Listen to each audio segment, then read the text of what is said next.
Bonjour Oriane, bonjour à tous. Merci Mélanie de m'avoir taguée pour reprendre la suite de la parole au sein de la paroisse. C'est un exercice que j'ai pas l'habitude de faire parce que j'aime bien me faire conseiller, j'aime bien me faire guider, donc c'est pas évident voilà, de m'exprimer sur des sujets comme ça, mais je vais m'appuyer sur le livre en fait qu'un bon ami m'a prêté et que je lis là pendant le confinement, un très très beau livre sur le retour de l'enfant prodige. Et il est très beau parce qu'il est, je pense que cet ami sait que j'aime bien l'art et il est basé sur le tableau de Rembrandt, un très très beau tableau. Et il m'a aidé à bien cheminer pendant ce confinement.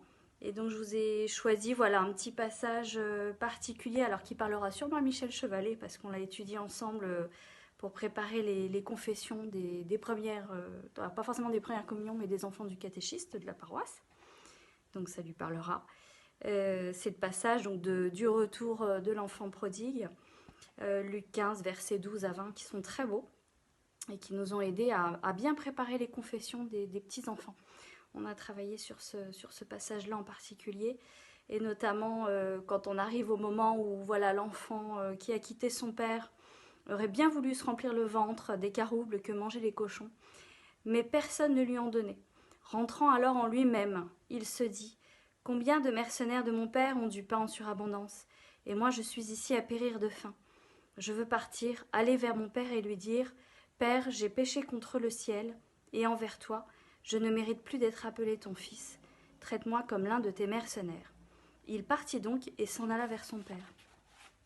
Je trouve que pendant le confinement, c'est un beau cheminement finalement, parce que comme le dit l'auteur de ce livre, qui est un prêtre, hein, Henri Nouwen, c'est très beau parce que grâce à ses paroles entendues dans son cœur, il a été capable de se lever, de quitter la terre étrangère et de rentrer à la maison.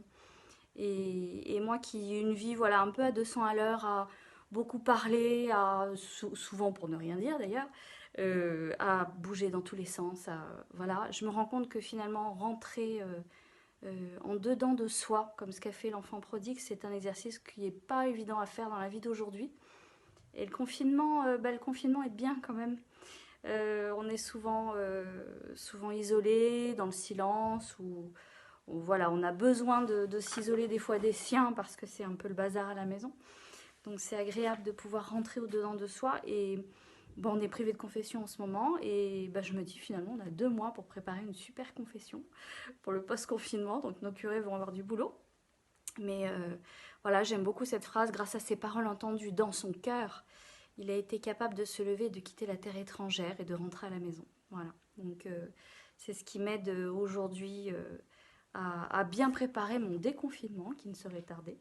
Et il y a aussi un point que l'auteur a soulevé, que j'ai trouvé vraiment très très beau. Il est passionné, donc Henri Nouwen est absolument passionné par ce tableau de Rembrandt. Je vais essayer de vous le montrer, vous devez le connaître. Voilà, donc c'est le retour de l'enfant prodigue. Il a passé des heures à l'admirer, il est même allé le voir directement dans le musée dans lequel il est exposé. Et une de ses amies lui a dit: mais c'est très drôle parce que ton fils, sur cette photo, on dirait un nouveau-né. Alors ça a ébranlé l'auteur, qui disait: mais je suis très étonnée parce que dans ma tête c'était un homme qui avait été la tête tondue, qui avait tout perdu, qui plus à quelqu'un qui revenait d'un camp de concentration qu'un nouveau-né. Et le regard de cette femme sur cet enfant l'a touché, parce qu'il s'est dit finalement oui, c'est aussi un nouveau-né, c'est une résurrection. Et moi ça m'a beaucoup touché également, le regard de cette femme sur l'aspect qu'a voulu donner Rembrandt au fils, parce qu'il renaît aussi. Et je me dis la rédemption, on l'a par la Sainte Vierge aussi, on l'a par Marie. Et peut-être que Rembrandt n'a pas du tout voulu donner ce rendu-là, mais c'est vrai que quand on a un regard de foi et qu'on aime Marie, euh, la, la rémission peut aussi passer par elle, elle peut nous aider.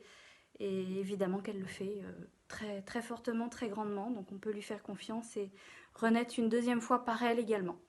Voilà, donc c'était mon petit regard humble et modeste. Je vous le conseille, vraiment, ce livre il est très beau.